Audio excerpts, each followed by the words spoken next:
Hello friends, welcome to Hanuman army TNPSC. நம்ம இன்றைக்கி இந்த வீடியோவில் ஆங்கிலேய ஆட்சிக்கு எதிராக தமிழகத்தில் நடந்த தொடக்க கால கிளர்ச்சிகள் லெசன் 10th சோசியல் ஹிஸ்ட்ரியில் 6th லெசன் பார்க்க போகிறோம். ஆல்ரெடி பார்ட் 1 வீடியோ போட்டிருக்கேன், டிஸ்கிரிப்ஷனில் கொடுத்துருக்கேன் லிங்க்கு, பார்க்காதவங்க பார்த்துக்கோங்க. பார்ட் 1ல் ஆல்ரெடி கட்டபொம்மன் வரைக்கும் பார்த்து முடிச்சிருக்கோம். இப்போ மருது சகோதரர்கள் பார்க்க போகிறோம். பெரிய மருதோட பேர் என்ன அப்படின்னா வெள்ளை மருது அப்படின்னும், சின்ன மருதோட பேர் என்ன அப்படின்னு பார்த்தோம்னா மருது பாண்டியர் அப்படின்னும் சொல்லியிருப்போம். ஆல்ரெடி பார்ட் 1ல் பார்த்தோம். திருச்சிராப்பள்ளி அறிக்கை அப்படின்னு சொல்லிட்டு தென்னிந்திய கூட்டமைப்பு ஒன்றை மருது பாண்டியர் உருவாக்கியிருப்பார். மருது பாண்டியர்னால் சின்ன மருது, பெரிய மருது பேர் வெள்ளை மருது. இவங்க பிறந்த வருஷம் பாருங்கள். பெரிய மருது 48ல் பிறந்திருக்கார். 1748 1801 இறந்துட்டார். அதே மாதிரி சின்ன மருது அதிலிருந்து ஒரு 5 இயர்ஸ்க்கு அப்புறமா 1753 பிறந்திருக்காரு. அவர் 2 பேருமே ஒரே டேட்டில் தான் 1801 தான் இறந்துருப்பாங்க. சேம் டேட்டில் தலை துண்டித்து இறந்துருப்பாங்க. அப்போ 2 பேருக்கும் டேட் ஆஃப் பர்த்லேயும் 1801 இறந்தாங்க தெரியும்.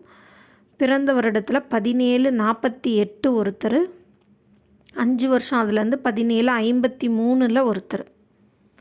இவங்க 2 பேருமே சிவகங்கையை ஆட்சி புரிந்த முத்துவடுகநாதனோட படை தளபதிகளாக இருந்திருப்பாங்க. இந்த காளையார் கோயில் போரில் முத்துவடுகநாதன் இறந்திருப்பார்.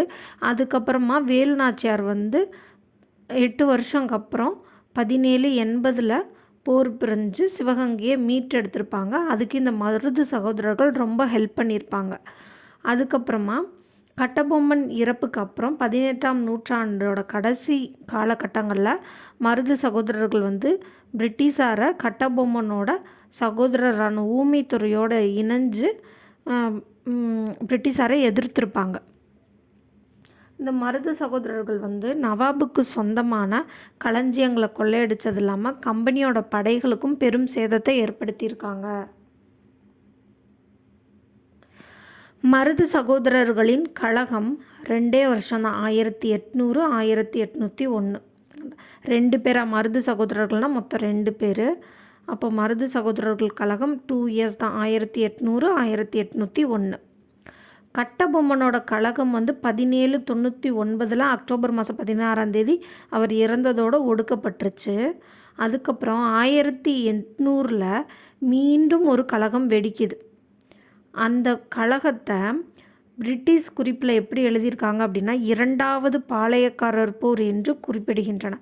இந்த போரை யார் ஸ்டார்ட் பண்ணுறா அப்படின்னா சிவகங்கையின் மருதுபாண்டியர், திண்டுக்கல்லின் கோபாலநாயக்கர், மலபாரின் கேரளவர்மா, மைசூரின் கிருஷ்ணப்பா மற்றும் தூண்டாஜி ஆகியோர் அடங்கிய கூட்டமைப்பால் வழிநடத்தப்பட்டது.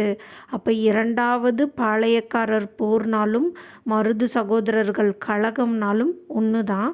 அதை யாரெல்லாம் சேர்ந்து பண்ணாங்க அப்படின்னா மருது சகோதரர்களில் மருதுபாண்டியர், அவர் சிவகங்கையை சேர்ந்த மருதுபாண்டியர், அதே மாதிரி திண்டுக்கல்லேருந்து கோபாலநாயக்கர். இப்போ அதர் ஸ்டேட் 2 ஸ்டேட்லேருந்து வர்றாங்க. மலபார்னாலே கேரளா, அப்போ கேரள வர்மா, அங்கே வர்மக்கலை ஃபேமஸ்ஸு. அதே மாதிரி மைசூரில் 2 பேர், கிருஷ்ணப்பா மற்றும் தூண்டாஜி. இவங்கள்லாம் அடங்கியது தான் இந்த கூட்டமைப்பு. இந்த கூட்டமைப்பு 1800 ஏப்ரல், அதாவது 4வது மாதம் 1800 விருப்பாட்சியில் எல்லாருமே சந்தித்து கம்பெனிக்கு எதிராக கிளர்ந்தல முடிவெடுக்கிறாங்க. அப்போ கோயம்புத்தூரில் 6ஆம் மாதம் ஜூன் மாதம் 1800 கோயம்புத்தூரில் ஃபஸ்ட்டு ஸ்டார்ட் ஆகுது இந்த கிளர்ச்சி. 1800 ஏப்ரலில் விருப்பாட்சியில் ஃபஸ்ட்டு ஒன்று கூடி முடிவெடுக்கிறாங்க ஆங்கிலேயரை எதிர்க்கணும் அப்படின்னு சொல்லிட்டு. அதுக்கப்புறமா கோயம்புத்தூரில் ஜூன் மாதம், அதாவது 6வது மாதம் 1800 இந்த கிளர்ச்சியை ஆரம்பிக்கிறாங்க. இந்த 1800 ஏற்பட்ட கிளர்ச்சி அதிவேகமாக ராமநாதபுரத்திற்கும் மதுரைக்கும் பரவுது. எங்கேயும் இறங்கியும் பரவச்சு அப்படின்னா இங்கே கோயம்புத்தூர்லேருந்து ராமநாதபுரத்துக்கும் மதுரைக்கும் பரவுது. இதை வந்து கம்பெனிக்காரவங்க புரிஞ்சுக்கிட்டாங்க. ஆகா, இது வந்து ரொம்ப பெரிய அளவில் ஃபைட்டாக மாறப்போகுது அப்படின்னு சொல்லிட்டு என்ன பண்ணுறாங்க அப்படின்னா, நமக்கு அதர் ஸ்டேட்லேருந்து 2 சப்போர்ட் வந்துச்சு இல்லையா, மைசூர்லேருந்து கிருஷ்ணப்பா, மலபார்லேருந்து கேரளவர்மா, இவங்கள போய் மிரட்டுறாங்க, நாங்கள் உங்கள் மேலே போர் தொடுக்க போகிறோம் அப்படின்னு சொல்லிட்டு. அது மட்டும் இல்லாமல் கோயம்புத்தூரில் தானே கலகம் ஸ்டார்ட் பண்ணாங்க. அப்போ கோயம்புத்தூர், அதுக்கு பக்கத்தில் இருக்க சத்தியமங்கலம், அதுக்கு பக்கத்தில் இருக்க தாராபுரம் ஆகிய பகுதிகளில் பாளையக்காரர்கள் பிடிக்கப்பட்டு தூக்கிலையும் போட்டுறாங்க. பாளையக்காரர்கள்னால் யார்? சிற்றரசர்கள். ஓகேவா? இதுக்கு ஒரு ஷார்ட்கட் வச்சுக்கலாம். கொய்யால சத்தியமா அவள் தான் என் பொண்டாட்டி. அப்போ கொய்யால சத்தியமா அவள் தான் என் தாரம். கொய்யால சத்தியமா அவள் தான் என் தாரம். கொய்யாலன்றது கோயம்புத்தூர், சத்தியமான்றது சத்தியமங்கலம், தாரம்ங்கிறது தாராபுரம். இந்த 3 பாளையக்காரர்களையும் தூக்கிலையும் போட்டுட்டாங்க. அதே மாதிரி மைசூரோட கிருஷ்ணாப்பாவுக்கும் மலபாரோட கேரளவர்மாவுக்கும் ஆல்ரெடி வந்து மிரட்டல் போயிடுச்சு. இப்படி இது நடந்துட்டுருக்கு. இப்போ 1800 4ஆம் மாதம் ஒரு சம்பவம், 6ஆம் மாதம் ஒரு சம்பவம். அந்த 1800 இந்த 2 மந்த்து தான் முடிஞ்சிச்சா. அதுக்கப்புறமா 1801 2வது மாதம் கட்டபொம்மனோட 2 சகோதரர்கள், யார் யார்? ஊமத்துறை, செவத்தையா, எப்போ? 2வது மாதம் 1801 என்ன பண்ணுறாங்க அப்படின்னா, பாளையங்கோட்டை ஜெயிலேருந்து தப்பிக்கிறாங்க. தப்பிச்சு கமுதியில் வந்து பதுங்குறாங்க. அதாவது கமுக்கமாக கமுதியில் இருந்தாங்க அப்படின்னு ஷார்ட்கட் வச்சுக்கலாம். பாளையங்கோட்டை ஜெயிலேருந்து தப்பிச்சு கமுக்கமாக கமுதியில் இருக்காங்க. 1801 பிப்ரவரியில் 2 பேரும் 2ஆம் மாதம் தப்பிச்சு வந்துட்டாங்க. இதை வந்து சின்னமருதுனா மருது பாண்டியர். சின்னமருது வந்துட்டு இதை பற்றி தெரிஞ்சிருக்கு இவருக்கு நியூஸ். அவங்க வந்து தப்பிச்சு வந்து பதுங்கியிருக்காங்க அப்படின்னு சொல்லிட்டு உடனே என்ன பண்ணுறாரு, சின்னமருது அவரோட தலைமை இடமான சிறு வயலுக்கு இவங்க 2 பேர்த்தையும் கூட்டிகிட்டு போய் வச்சுருக்காரு. அங்கே சிறு வயலில் இருந்தபடியே பாஞ்சாலங்குறிச்சி கோட்டையை வந்துட்டு இவங்க 2 பேரும் கட்டி முடிக்கிறாங்க. அதுக்கு சின்னமருது ஹெல்ப் பண்ணுறாரு. அப்போ வந்து என்ன ஆகும் அப்படின்னா, காலின் மெக்காலே தலைமையிலான பிரிட்டிஷ் படை வந்துட்டு ஏப்ரலில், அதாவது 2ஆம் மாதம் தப்பிச்சாங்களா, அதுலேருந்து 2 மாதம் கழிச்சு ஏப்ரலில் மீண்டும் கோட்டையை வந்து முற்றுகையிடுறாங்க. அதாவது காலின் மெக்காலே அப்படின்றதுக்கு காலாலேயே மிதித்து அந்த கோட்டையை திரும்ப ஒன்றும் இல்லாமல் ஆக்கிட்டாங்க அப்படின்னு வைக்கலாமா. பாஞ்சாலங்குறிச்சி கோட்டையை காலாலேயே மிதித்து திரும்பியும் முற்றுகையிட்டுட்டார். அப்போ காலாலேயே மிதிச்சுன்றது காலின் மெக்காலே. எப்போது? 1801 4வது மாதம், அதாவது ஏப்ரலில். உடனே இவங்க 2 பேர் என்ன பண்ணுறாங்க, ஊமத்துறையும் செவத்தையாவும் மருது சகோதரர்கிட்ட போய் எங்களுக்கு சிவகங்கையில் எங்களுக்கு அடைக்கலம் கொடுங்க அப்படின்னு சொல்லி கேட்குறாங்க. இப்போ தப்பிச்சு போனவங்கள திருப்பி எங்கள்கிட்டயே கொடுத்துரு அப்படின்னு சொல்லிட்டு ஆங்கில கிழக்கிந்திய கம்பெனி வந்து இவங்க 2 பேர்கிட்ட கேட்குறாங்க. யார்கிட்ட? மருது சகோதரர்கிட்ட. ஆனால் மருது சகோதரர்கள் வந்து எங்களை நம்பி வந்தவங்கள நாங்கள் கைவிட முடியாதுன்னு சொல்லி மறுத்துடுறாங்க. இதுக்கப்புறமா கர்னல் அக்னியுவும் கர்னல் இன்னஸும் சிவகங்கையை நோக்கி படையெடுத்து போனாங்க அப்படின்னு சொல்கிறாங்க. Colonel Agnew, colonel Innes. அப்போது கருணையே இல்லாத இன்ஸ்பெக்டர் அக்னியாக இருந்தான். அதாவது தக்கன்னு கோபமாக இருக்கின்றது அக்னியாக இருந்தான்னு சொல்கிறாம, கருணையே இல்லாத இன்ஸ்பெக்டர் அக்னியாக இருந்தான். இப்போ கருணையே இல்லாத அப்படின்றது கர்னல் இன்னஸ் அப்படின்னு வச்சுக்கலாம். கருணையே இல்லாத இன்ஸ்பெக்டர் அப்படின்றது வந்து யார்? கர்னல் இன்னஸ். அக்னியாக இருந்தான் அப்படின்றது கர்னல் அக்னியு. இவங்க 2 பேருமே மருது சகோதரர்களுக்கு அடைக்கலம் கொடுத்தனால கட்டபொம்மனோட சகோதரர்களுக்கு அடைக்கலம் கொடுத்தனால மருது சகோதரர்கள் மீது போர் தொடுத்து போயிருக்காங்க. அதுக்கடுத்து மருது சகோதரர்கள் வந்து என்ன பண்ணுறாங்க அப்படின்னா, ஜூன் மாதம் 6வது மாதம் 1801 நாட்டின் விடுதலையை முன்னிறுத்திய ஒரு பிரகடனத்தை வெளியிடுறாங்க. அது பேர் தான் திருச்சிராப்பள்ளி பேரறிக்கை. இதுக்கு முன்னாடி பார்த்துருப்போம் ஒன்று, அது வந்து திருச்சிராப்பள்ளி அறிக்கை, அது வந்து தென்னிந்திய கூட்டமைப்பு. ஆனால் இங்கே பார்க்குறது வந்து அதில் வந்து கட்டபொம்மன் கலந்துருப்பார். இங்கே பார்க்குறது வந்து ஜூன் மாதம் 1801 திருச்சிராப்பள்ளி பேரறிக்கை அப்படின்னு சொல்லுவாங்க.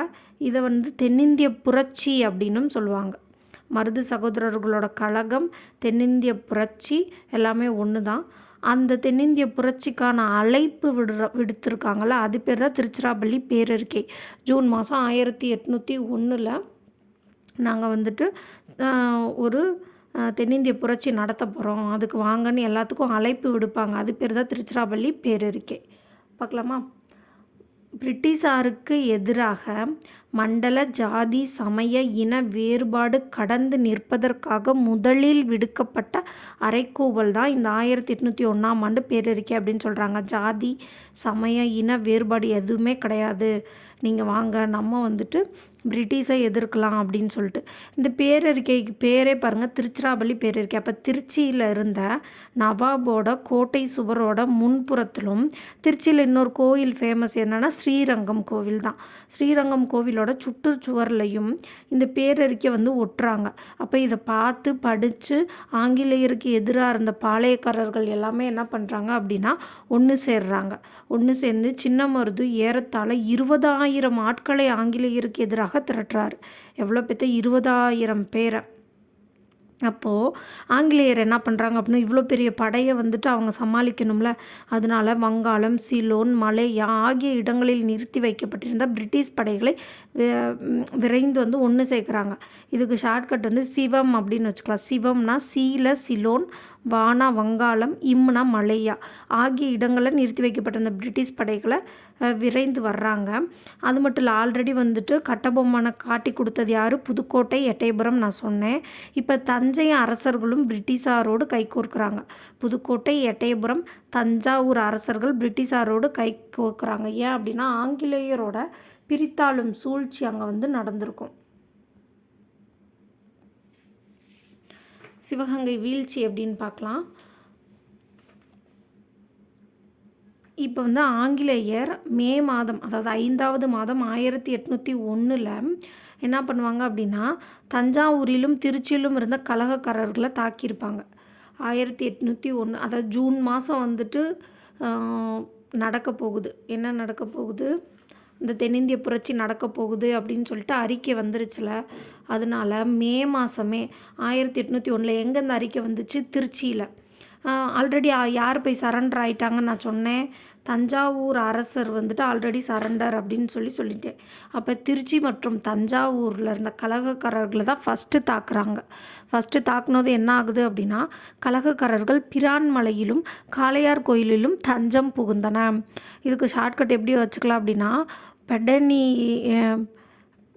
கால் பெடனியில் அடிக்க தப்பிச்சு ஓடுறாங்க. காலுங்கிறது காளையார் கோவில், பெடனியில் அடிக்கன்றது பிரான்மலை. அந்த இடத்துக்குலாம் தப்பிச்சு போயிடுறாங்க.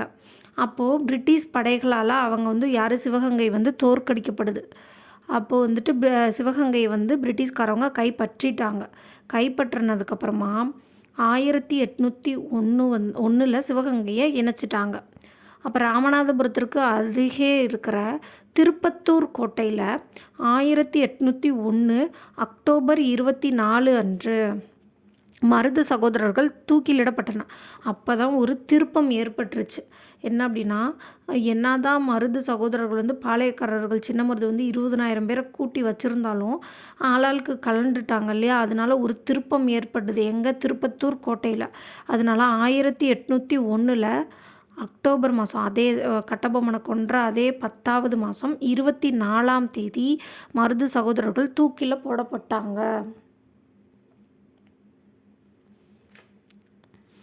அதுக்கப்புறமா ஊமத்துறையும் செவத்தையாவையும் பிடிச்சிட்டாங்க. பிடிச்சு 1801 அக்டோபருக்கு அடுத்த மந்த் என்ன? நவம்பர் மாதம் 16ஆம் தேதி ஊமத்துறையும் செவத்தையாவும் 1801 நவம்பர் மாதம் 16ஆம் தேதி பாஞ்சாலங்குறிச்சியிலேயே வச்சு அவங்க தலையை துண்டிச்சாங்க. கலகக்காரவங்க 73 பேர் பிடிக்கப்பட்டு மலேயாவில் உள்ள பினாங்குக்கு நாடு கடத்தப்பட்டன. மொத்தம் பாளையக்காரர்கள் 72 பேர் நமக்கு தெரியும். அதோட ஒன்று சேர்த்தா 73 பேர் கலகக்காரர்களை பிடிக்கப்பட்டு மலேயாவின் பினாங்கிற்கு நாடு கடத்தப்பட்டாங்க. பாளையக்காரர்கள் வீழ்ச்சி அடைந்தாலும் அவர்களின் வீரமும் தியாகமும் எதிர்கால சந்ததிகளை ஈர்ப்பதாக அமைஞ்சிச்சு அப்படின்னு சொல்கிறாங்க. இதனால மருது சகோதரர்களோட இந்த கழகம் தென்னிந்திய புரட்சி என்று அழைக்கப்படுது. இப்போ கர்நாடக உடன்படிக்கை 1801. பாருங்க 1799 கட்டபொம்மன் இறந்துட்டார். 1801 மருது சகோதரர்கள் கட்டபொம்மனோட தம்பிங்க எல்லாருமே இழந்து பாளையக்காரர்கள் கழகம் அடங்கிருச்சு. அதனால தமிழகத்தில் அனைத்து உள்ளூர் குடி தலைமையினர் எண்ணங்களும் நீர்த்து போயிடுச்சு அப்படின்னு சொல்கிறாங்க.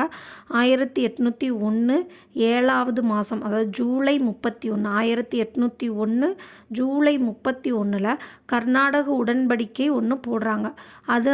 அதன்படி பிரிட்டிஷ்காரவங்க தமிழகத்தின் மீது தங்கள் கட்டுப்பாட்டை ஏற்படுத்துகிறாங்க நேரடியாக.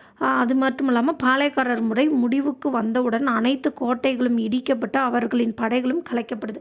எல்லாத்தையுமே டெமாலிஷ் பண்ணுறாங்க. இந்த உடன்படிக்கை கர்நாடக உடன்படிக்கை 7வது மாதம் 31வது தேதி 1801.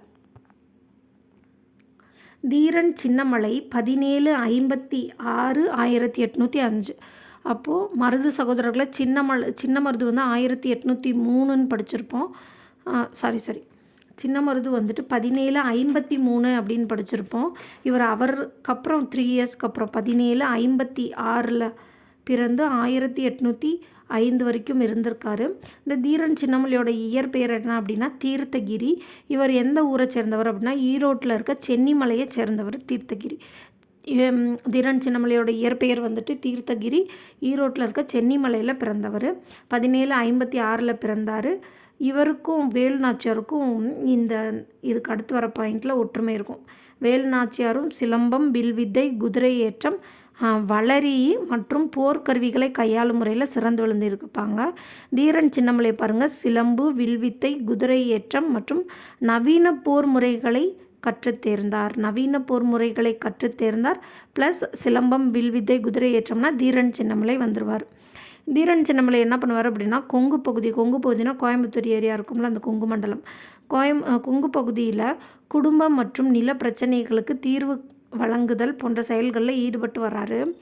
அந்த கொங்கு பகுதி வந்து யாரோட கண்ட்ரோலில் இருக்கும் அப்படின்னு பார்த்தீங்கன்னா மைசூரோட சுல்தானான திப்புவோட கண்ட்ரோலில் இருக்கும். திப்புவுக்கு திவான் வந்து யார் அப்படின்னா முகமது அலி. இந்த முகமது அலி தான் என்ன பண்ணுவார், வரியெல்லாம் வசூலிச்சிட்ருப்பார்.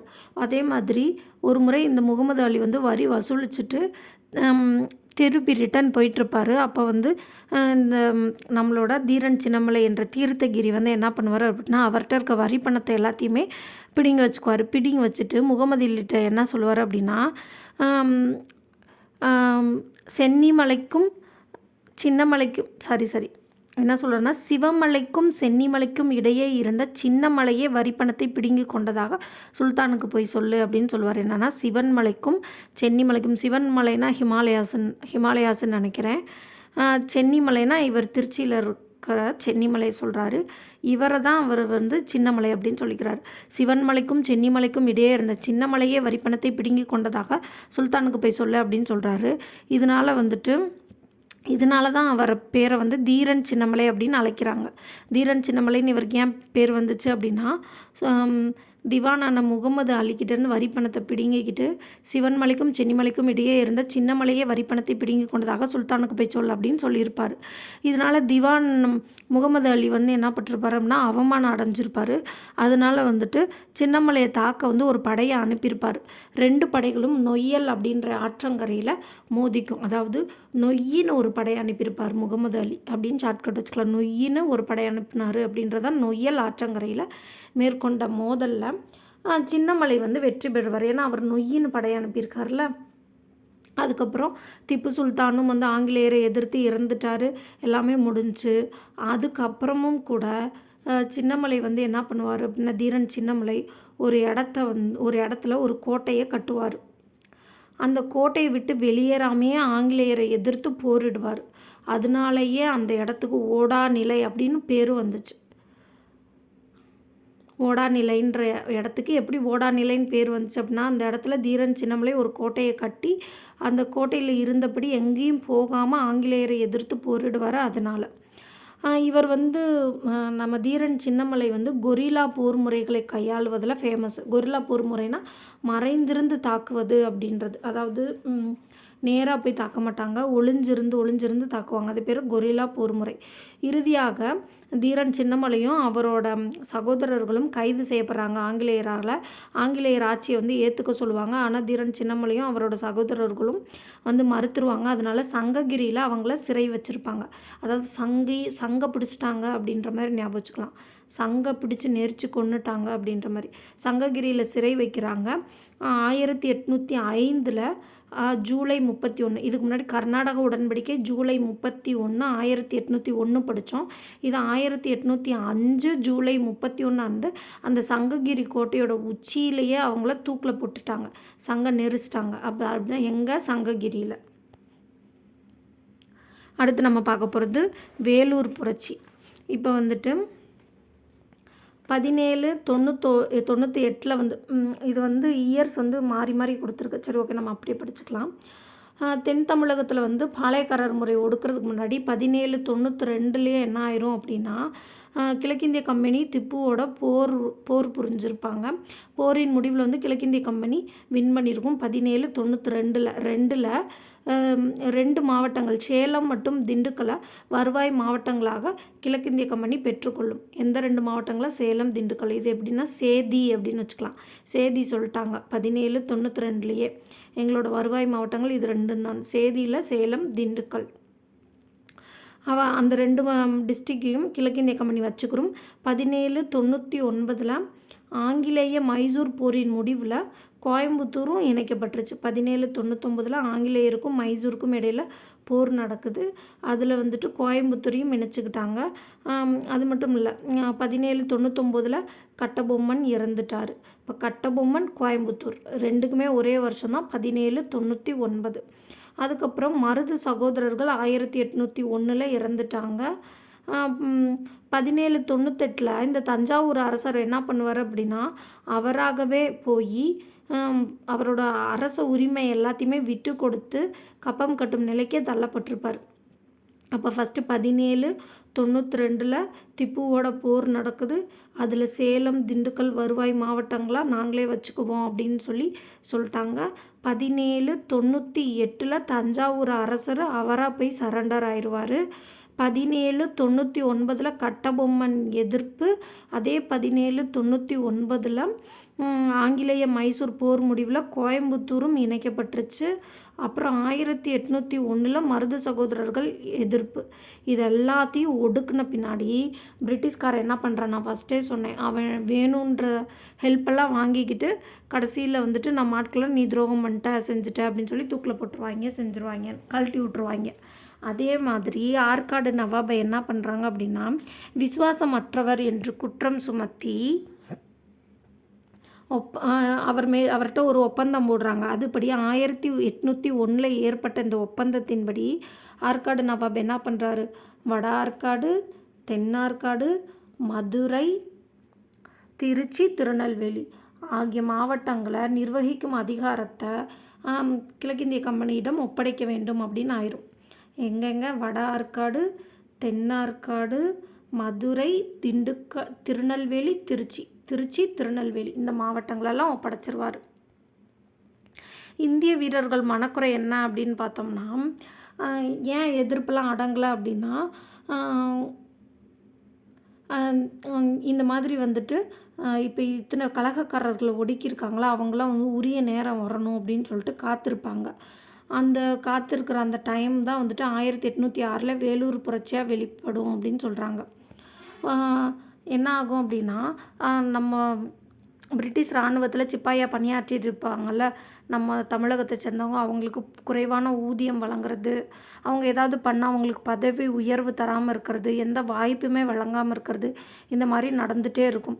இதனால் கடுமையான கோபத்தில் இருப்பாங்க. அது மட்டும் இல்லாமல் இந்த நில குத்தகை முறையிலையும் ஒரு நிலையற்ற தன்மை இருக்கும். 1805 பஞ்சம் வேறு ஏற்பட்டிருக்கும். அப்போ அந்த விவசாய பின்னணி கொண்ட வீரர்களும் வேளாண் சிக்கலில் ஈடுபடுவாங்க. பல சிப்பாய்களோட குடும்பங்கள் வந்து கடும் பொருளாதார நெருக்கடியை சந்திக்கும். இந்த டைமிங்கில் திப்புவோட மகன்கள் 2 பேர், திப்புவோட மகன்களில் வந்துட்டு இந்த வேலூர் கோட்டையிலே சிறை வைப்பாங்க. நமக்கு தெரியும் வேலூரில் ஜெயில் இருக்குன்னு, அந்த வேலூர்லேயே கொண்டு வந்து சிறை வைக்கிறாங்க. சிறை வச்சுட்டாங்களா. அப்போது எல்லாருமே ஆல்ரெடி ஈகராக வெயிட் பண்ணிகிட்டு இருந்தவங்க அந்த திப்புவோட மகன்களோட இந்த சிப்பாய்கள் எல்லாம் ஒன்றிணைகிறாங்க. அது மட்டும் இல்லாமல் புதிய இராணுவ விதிமுறை அதை வந்து கொண்டு வந்தவர் யார் அப்படின்னா தலைமை தளபதி commander in chief sir John Cradock. தலைமை தளபதினா என்ன? Commander in chief. அவர் பேர் என்ன? Sir John Cradock. Sir John Cradock. Sir John Cradock. அவர் வந்து என்ன சொல்கிறாரு அப்படின்னா இந்திய வீரர்கள் எல்லாருமே சீருடையில் இருக்கணும். யூனிஃபார்மில் இருக்கும்போது ஜாதி அடையாளங்கள் உங்கள்கிட்ட இருக்கக்கூடாது. காதில் கம்மல் அணிஞ்சிருக்கக்கூடாது. அதாவது இந்த பூனல்லாம் போட்டிருப்பாங்களா ஐஎஸ், அந்த மாதிரி எதுவுமே இருக்கக்கூடாது. தாடியை ஃபுல்லாக வந்து ஷேவ் பண்ணி தான் இருக்கணும். மீசையை வந்து எல்லாருமே ஒரே பாணியில் வச்சுக்கணும். இந்த மாதிரிலாம் சொல்லிட்டே இருப்பாங்க. இதெல்லாம் இவங்களுக்கு எரிச்சலாக இருக்கும். அது மட்டும் இல்லாமல் மேலும் என்ன சொல்லிடுவார் அப்படின்னா தலைப்பாகை ஒன்று வந்து இன்ட்ரடியூஸ் பண்ணுவாங்க. அதாவது தொப்பி. அந்த தொப்பியில் வந்து விலங்கு தோலினால் ஆன இலச்சினை ஒன்றை வந்து வச்சுருப்பாங்க. இதெல்லாமே அப்போ பிராமின்ஸாக இருந்தால் அந்த விலங்கு சின்னம் அப்படின்றது நமக்கு செட் ஆகாது இல்லையா. இது எதுலேயுமே உடன்பாடு இல்லாமல் இருக்கும். இந்திய சிப்பாய்கள் வந்துட்டு அவங்களோட எதிர்ப்பை தெரிவிச்சுட்டு தான் இருப்பாங்க. ஆனால் வந்து பிரிட்டிஷ் வந்து என்ன பண்ணோம் அப்படின்னா அது எல்லாத்தையும் அலட்சியம் பண்ணிகிட்டே இருக்கும். இப்போ புரட்சி எப்படி வெடிச்சிச்சு அப்படின்னா 1806 7ஆம் மாதம் 10ஆம் தேதி 1806 6வது வருஷம் 7வது மாதம் 10ஆம் தேதி அதிகாலையில் முதல் மற்றும் 23ஆம் படைப்பிரிவு இந்திய சிப்பாய்கள் துப்பாக்கிகளின் முழக்கத்தோடு புரட்சியில் இறங்கின. எந்த 2 படைப்பிரிவு அப்படின்னா 1 அதுக்கப்புறம் 2 3 1 2 3. அந்த 1ன்றது முதல் படைப்பிரிவு, 2 3ங்கிறது 23ஆம் படைப்பிரிவு சிப்பாய்கள். அப்போ வந்து கோட்டையோட காவல் படையோட உயர் பொறுப்பு வகித்தவர் யார் அப்படின்னா கர்னல் பேண்ட் கோர்ட். அதாவது பேண்ட் கோர்ட்டு போட்டு இருப்பார். காவல் படையோட உயர் பொறுப்பில் இருக்கிறவங்களாம் எப்படி இருப்பாங்க? பேண்ட் கோட்டுலாம் போட்டு தான் இருப்பாங்க. கர்னல் பேண்ட் கோர்ட் அவர் தான் முதல்ல பலியானார் அப்படின்னு சொல்கிறாங்க. அதுக்கடுத்து 23ஆம் படைப்பிரிவை சேர்ந்த கர்னல் மீகாரஸ், அதாவது மீசக்காரர் ஒருத்தர் 23ஆம் படைப்பிரிவில் ஒரு மீசக்காரர் இருக்கார். அவரை போட்டு தள்ளிட்டாங்க. என்னடா இது அங்கே கோட்டையில் ஏதோ சவுண்டு வருதே, நம்ம போய் என்னான்னு பார்த்துட்டு வரலாம் அப்படின்னு சொல்லிட்டு இந்த சூழ்நிலையை விசாரிக்கிறதுக்காக வந்தவர் பேர் தான் மேஜர் ஆம்ஸ்ட்ராங். வெளியிலேருந்து அவர் வந்தோடனே ஆம்ஸ்ட்ராங்னா ஆம் வந்து அவருக்கு ரொம்ப ஸ்ட்ராங்காக இருக்கும். அதனால் அந்த ஆம்லேயே சுட்டுட்டாங்க அப்படின்னு வச்சுக்கலாம். இந்த ஆம்ஸ்ட்ராங்கையும் துப்பாக்கி தோட்டாக்கள் வந்துட்டு அவரோட உடம்பையும் துளைச்சிச்சு அப்படின்னு சொல்கிறாங்க. 3 பேர். ஃபஸ்ட் எடுத்துன்னு யார்? கர்னல் பேன்கோட்டு இறந்துட்டார். அடுத்து 23ஆம் படைப்பிரிவுலேருந்து கர்னல் மீகாரஸ் இறந்துட்டார். அடுத்து வெளியிலேருந்து விசாரிக்க வந்தவர் கர்னல் ஆம்ஸ்ட்ராங், அவரும் இறந்துட்டார். மொத்தம் 12 பேர் வந்துட்டு 12 பேரை வந்து சுட்டு கொண்டிருப்பாங்க. அதில் 2 முக்கியமானவங்க யார் அப்படின்னா லெப்டனன்ட் எல்லியும் லெப்டனன்ட் பாப்காமும். அதாவது எலியும் பாம்பும் அப்படின்ற மாதிரி ஞாபகம் வச்சுக்கலாம். லெப்டனன்ட் எல்லியும் லெப்டனன்ட் பாப்காமும் வந்துட்டு பிரிட்டிஷ் மன்னரோட படைப்பிரிவை சேர்ந்தவர்கள். பிரிட்டிஷ் மன்னரோட படைப்பிரிவுனா பட்டாலியன் அப்படின்னு சொல்லுவாங்க. கமாண்டர் கிடையாது, பட்டாலியனாக இருப்பாங்க. பிரிட்டிஷ் மன்னரின் படைப்பிரிவை சேர்ந்தவர்கள். அவங்க 2 பேர்த்தையும் கொண்டிருப்பாங்க. பாருங்கள், மொத்தத்துக்கே 12 பேர் தான் கொண்டிருக்காங்க. அதில் 5 பேர் நேம் நமக்கு சொல்லிட்டாங்க. ஆனால் நம்ம தமிழகத்தை சேர்ந்தவங்க பல பேரை கொத்தாக கொண்டிருப்பாங்க. எவன் பேருமே நமக்கு தெரியாது. பாருங்கள் எவ்வளோ தெளிவாக கொடுத்துருக்காங்கன்னு. 12 பேர் இறந்துருக்காங்க ஆங்கிலேயர். அதில் 5 பேரை சொல்லியாச்சு இங்கேயே புக்லேயே. ஜில்லஸ்பியின் கொடுங்கோன்மை பாருங்கள். இப்போ வந்து இந்த இதெல்லாம் நடந்துட்டுருக்கும்போது கோட்டைக்கு வெளியில் மேஜர் கூட்ஸ் அப்படின்னு ஒருத்தர் இருக்கார். மேஜர் கூட்ஸ் அதாவது ஒரு குட் பாய் ஒருத்தன் வெளியில் நின்றுருக்கான். அவன் வந்து குட் பாய் டாட்டா சொல்லிட்டு கிளம்பிட்டான். ஏன்னா நான் இருந்தால் அங்கே நானும் செத்து போயிடுவேனே அப்படின்னு சொல்லிட்டு குட் பாய்ன்றது தான் கூட்ஸ் அப்படின்னு ஞாபகம் வச்சுக்கணும். மேஜர் கூட்ஸ் அவர் வந்து என்ன பண்ணுறாரு அப்படின்னா ஆர்காடில் போய் அங்கே வந்து குதிரைப்படை தளபதி, நம்ம கம்பெனியை சேர்ந்த குதிரைப்படை தளபதி ஒருத்தர் இருக்கார். அவர் வந்து ஜில் பண்ணிக்கிட்டு இருக்கார். எங்கள் ஆர்காட்டில் குதிரைப்படை தளபதி ஜில் பண்ணிகிட்ருக்கார். அவர் பேர் கர்னல் ஜில்லஸ்பி. அந்த ஜில்லஸ்பிக்கு போய் தகவல் தெரிவித்தது யார்? Major goods. அவர் தகவல் கொடுத்ததும் எங்கே இருக்கிற குதிரைப்படை வீரர்கள் எல்லாத்தையுமே கூப்பிட்டுக்கிட்டு இந்த ஜில்லஸ்பி வந்து கிளம்பிட்டார் அப்படின்னு வச்சுக்கலாம். கேப்டன் யங்கின் தலைமையிலான குதிரைப்படை பிரிவினை காலை 9 மணி அளவில் தான் நைட்டு நடக்குது. நைட்டு இருக்கிறது அதிகாலையில் 2 மணி 3 மணிக்கு வந்துட்டு புரட்சி வெடிச்சிச்சு. ஆனால் இவங்க வந்துட்டு காலைல 9 மணி அளவில் தான் கர்னல் ஜில்லஸ்பி வந்து கோட்டையை வந்தடைகிறார். இந்த இன் பிட்வீன் கேப்பில் என்ன நடக்கும் அப்படின்னா, மைசூர் சுல்தானோட மகன் இருக்கார்ல, இந்த பாதியில் என்ன நடந்துச்சு அப்படின்னா, பதே ஹைதரை புதிய மன்னராக பிரகடனம் செஞ்சுருவாங்க. அந்த காலையில் 2 மணி 3 மணிலேருந்து இந்த 9 மணி இடைப்பட்ட கேப்பில் பாதியிலேயே அப்படின்றது பதே ஹைதர். திப்புவோட மூத்த மகன் பேர் என்ன, பதே ஹைதரை பாதியிலே புதிய மன்னராக பிரகடனம் செய்து மைசூர் சுல்தானோட புலி கொடியையும் கோட்டையில் ஏற்றியிருப்பாங்க. இதை பார்த்தோன்னே பண்ணிட்டு இருந்த ஜில்லஸ்பிக்கு ரொம்ப காண்டாகுமா, ஒன்று என்ன பண்ணிடுவார், எந்த ஒரு போர் விதிமுறைகளையுமே வந்துட்டு ஃபாலோவே பண்ணாமல் எல்லாரையுமே சுட்டு பொசுக்கியிருப்பார். கோட்டைக்கு வெளியில் வந்து நேரில் பார்த்த ஒருத்தர் என்ன சொல்கிறாரு அப்படின்னா, 800 வீரர்கள் வந்து பிணமாக கிடந்தாங்க அப்படின்னு சொல்கிறாங்க. அது மட்டும் இல்லை, அங்கே பக்கத்தில் நியர்பையில் என்னென்ன ஜெயில் இருக்குது, இது வந்து வேலூர் புரட்சி, அப்போ வேலூர் ஜெயில் இருக்கும், ப்ளஸ் திருச்சி இருக்கும். இப்போ வேலூர் மற்றும் திருச்சிராப்பள்ளியில் 600 வீரர்கள் வந்து விசாரணையை எதிர்நோக்கி சிறையில் அடைக்கப்பட்டாங்க. 600 பேர்த்த சிறையில் போட்டுட்டாங்க, 800 பேர்த்த சுட்டு கொன்னுட்டாங்க அப்படின்னு சொல்கிறாங்க. இந்த புரட்சி முடிஞ்சதும் நீதிமன்றத்தால் விசாரணை நடத்தப்படுது. எப்படி விசாரணை நடத்தி நம்ம ஆட்கள் தான் வந்துட்டு தவறு அப்படின்ற மாதிரி சொல்லிட்டு என்ன பண்ணுவாங்க அப்படின்னா, 6 நபர்களை பீரங்கியில் கட்டிய நிலையில் சுடப்பட்டும், 5 நபர்கள் துப்பாக்கியால் சுடப்பட்டும், 8 நபர்கள் தூக்கிலிடப்பட்டும் கொல்லப்பட்டன அப்படின்னு சொல்கிறாங்க. 8 பாருங்க தூக்கு கயிறோட நாட்டு மாதிரியே இருக்கா. அப்போ 8 நாட்டு, அப்போ 8 பேரை வந்துட்டு தூக்கில் போட்டுட்டாங்க. அதே மாதிரி 6 பேரை வந்து பீரங்கியில் கட்டிய நிலையில் சுட்டாங்களாம். இந்த 6 பாருங்கள், ஒரு பீரங்கி குண்டுனா அதுக்கு ஒரு திரி போகும் இல்லையா, பீரங்கி குண்டு கீழே இருக்க உருண்டை, மேலே இருக்க ஒரு திரி, அதோடு சேர்த்தா பார்க்க 6 மாதிரியே இருக்குமா. அப்போ 6 பேர் வந்து பீரங்கியில் கட்டிய நிலையில் சுடப்பட்டிருக்காங்க. மீதி இருக்க அந்த 5 பேரை துப்பாக்கியால் சுட்டிருக்காங்க. இதை வந்து நீதிமன்ற தீர்ப்பு, இப்படி கொல்லுங்க அப்படின்னு சொல்லிட்டு. அடுத்து திப்புவோட மகன்களை என்ன பண்ணுவாங்க அப்படின்னா, கல்லை கட்டி தண்ணியில் தூக்கி போட்டுருவாங்கன்னு வச்சுக்கோ, சும்மானாச்சும் சொல்கிறேன் ஷார்ட்கட்டு. திப்புவோட மகன்களை கல்கத்தாவுக்கு அனுப்ப உத்தரவிட்டுருவாங்க. கலவரத்தை அடக்கிறதுல ஈடுபட்ட அதிகாரிகளுக்கு பரிசு தொகையும் பதவி உயர்வும் வழங்கப்பட்டுச்சு அப்படின்னு சொல்கிறாங்க. அதில் இந்த கர்னல் ஜில்லஸ்பி இருக்கார்ல, அவருக்கு 7000 பக்கோடாக்களை வெகுமதியாக அளிச்சிருக்காங்க. இதெல்லாமே ஸ்டார்ட் ஆகிறதுக்கு காரணம் யார், அவர் பேர் என்னது, தலைமை தளபதி commander in chief sir John Cradock இருக்கார்ல, அவர் தான். அந்த சர்ஜான் கிரடாக் தலைமை தளபதியாக இருக்கும்போது ஆளுநராக இருந்தவர் யார் அப்படின்னா வில்லியம் பெண்டிங். அப்போது வந்துட்டு உதவி தளபதியாக யார் இருந்திருப்பார் அப்படின்னா, அட்ஜண்ட் ஜென்ரல் வந்துட்டு யார் அப்படின்னா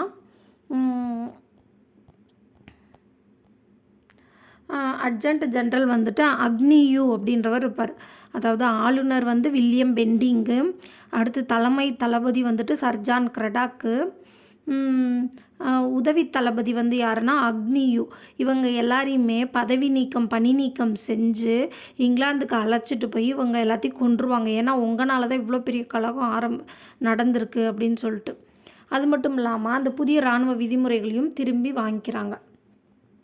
புரட்சி பற்றிய மதிப்பீடு அப்படின்னா வந்து என்னென்னா, வெளியிலேருந்து நமக்கு எந்த ஹெல்ப்புமே இந்த வேலூர் புரட்சி சமயத்தில் கிடச்சிருக்காது. அதனால இந்த புரட்சி தோல்வியுற்றது அப்படின்னு சொல்கிறாங்க. அது மட்டும் இல்லாமல் இந்த 1ஆம் படைப்பிரிவு 23ஆம் படைப்பிரிவு பட்டாளத்தில் சிறந்து விளங்கினவங்க யார் யாருன்னு சொல்லியிருக்காங்க பாருங்கள். ஃபஸ்ட்டு 1ஆம் பார்த்துட்டு வந்துடலாம். 1ஆம் படைப்பிரிவின் 1ஆம் பட்டாளத்தை சேர்ந்த 2 சுபேதார்கள், ஜமேதார் ஷேக் காசிம். ஃபஸ்ட்டு வந்து 1ஆம் படைப்பிரிவில் முதல் பட்டாளத்தை சேர்ந்த 2 சுபேதார்கள் மற்றும் ஜமேதார் ஒருத்தர், அவர் பேர் என்னென்னா ஷேக் காசிம் அப்படின்றவர். அதே மாதிரி 23ஆம் படைப்பிரிவோட 2வது பட்டாளத்தை சேர்ந்த 2 சுபேதார்கள், அவர் பேர் என்னென்னா ஷேக் ஆடம் ஷேக் ஹமீது. இதுலேயும் ஒரு ஜமேதார் இருந்திருப்பார், அவர் பேர் ஷேக்கு ஹுசைன். இப்போ இவங்க எல்லாத்துக்குமே ஒரு ஷார்ட்கட் வைக்கலாம். அம்மியை ஆட்டும்போது அம்மி ஆட்டுறது எவ்வளோ கஷ்டமான விஷயம். அப்போ அம்மியை ஆட்டும்போது ஸோ அப்படின்னு சொல்கிறாங்க, அம்மி ஆட்டும்போது உஸ்ஸுன்னு சொல்கிறாங்க. அம்மி ஆட்டி வீட்டில் அம்மா என்ன அரைச்சி குழம்பு வச்சாலும் நம்ம காசு ஒரு காசும் தரமாட்டோம். அப்போ அம்மி ஆட்டும்போது உஸ்ஸுன்னு சொன்னாங்க அப்படின்றது. அம்மி ஆட்டுறதுனா ஷேக்கு, அப்போ ஷேக் ஆடம், அம்மின்றது ஹமீது. ஷேக் ஆடமும் ஷேக் ஹமீதும் அம்மி ஆட்டும்போது என்ன சொன்னாங்க, உஸ்ஸுன்னு சொன்னாங்கல்ல. இப்போ ஜமீதாரான ஷேக் ஹுசைனும். அதே மாதிரி நோ காசு, நம்ம அம்மா என்ன தான் அம்மியில் அரைச்சி சமைச்சாலும் நோ காசு தரப்போகிறதில்ல.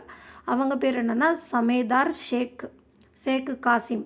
நோ ஒரு காசும் தரப்போகிறதில்ல. சமேதாரான ஷேக்கு காசிம். அது இந்த வேலூர் புரட்சியை வந்துட்டு பெரும்புரட்சியோட கம்பேர் பண்ணி இங்கே கொஞ்சம் கொடுத்துருக்காங்க. 1857 நடந்தது பெருங்கலகம், 1806 நடந்தது வேலூர் புரட்சி. இது ரெண்டுக்குமே நிறைய ஒற்றுமை இருக்குது அப்படின்னு சொல்கிறாங்க. இந்த வேலூர் புரட்சி தான் 1857ஆம் ஆண்டு பெருங்கலகத்திற்கான முன் அறிகுறி அப்படின்னு சொல்கிறாங்க. ஒரு வித்தியாசம் இருக்குது. அது என்ன அப்படின்னா, பெருங்கலகத்தை தொடர்ந்து எந்த உள்நாட்டு கிளர்ச்சியும் ஏற்படலை. அதாவது 1857 நடந்த பெருங்கலகத்துக்கு அப்புறம் எந்த உள்நாட்டு கிளர்ச்சியும் ஏற்படலை அப்படின்னு சொல்கிறாங்க. ஆனால் 1806ஆம் ஆண்டு புரட்சியானது வேலூர் கோட்டையோடு முடிஞ்சிடல. அதுக்கப்புறமா பெல்லாரி, வாலஜாபாத், ஹைதராபாத், பெங்களூரு, நந்தி துர்க்கம், சங்கரி துர்க்கம் ஆகிய இடங்களில் எதிரொலித்தது. எங்கெங்கே? பெல்லாரி வெங்காயம் நமக்கு ஞாபகம் இருக்கும்ல, பெல்லாரி. அதுக்கப்புறம் எல்லாமே வந்துட்டு பெங்களூருக்கு பக்கத்து ஏரியாவே ஞாபகம் வச்சுக்கோங்க. பெல்லாரி, வாலஜாபாத், ஹைதராபாத், பெங்களூரு. அடுத்து 2 துர்க்கம், நந்தி துர்க்கம், சங்கரி துர்க்கம். இந்த இடங்கள் எல்லாமே வேலூர் புரட்சியோட தாக்கம் வந்து இருந்துச்சு அதுக்கப்புறமும் அப்படின்னு சொல்கிறாங்க. இதோட வந்து இந்த லெசன் வந்து முடியுது. இதுக்கப்புறம் புக் பேக் இருக்குது. அது வந்துட்டு நம்ம நெக்ஸ்ட் வீடியோவில் பார்க்கலாம். புக் பேக் வீடியோ கரெக்டாக ஒரு 10 மினிட்ஸ் வீடியோ தான் இருக்கும். கையோட அதையும் பார்த்துருங்க. உங்களுக்கு நான் ஃபாஸ்ட்டாக போகிற மாதிரி இருந்துச்சு அப்படின்னா வீடியோவை திரும்ப வந்துட்டு ஒருக்க கேட்டு பாருங்கள். ஸ்லோ பண்ணி புரியல அப்படின்னா ரிப்பீட் பண்ணி கேட்டு பாருங்கள். கண்டிப்பாக புரியும். ரொம்ப ரொம்ப ஈஸியான லெசன். அப்படியே ஸ்டோரி பேஸஸ்லேயே படிங்க. வீடியோ பிடிச்சிருந்துச்சுன்னா லைக் பண்ணுங்கள், சேனலுக்கு சப்போர்ட் பண்ணுங்கள், சப்ஸ்கிரைப் பண்ணுங்கள். Thank you guys.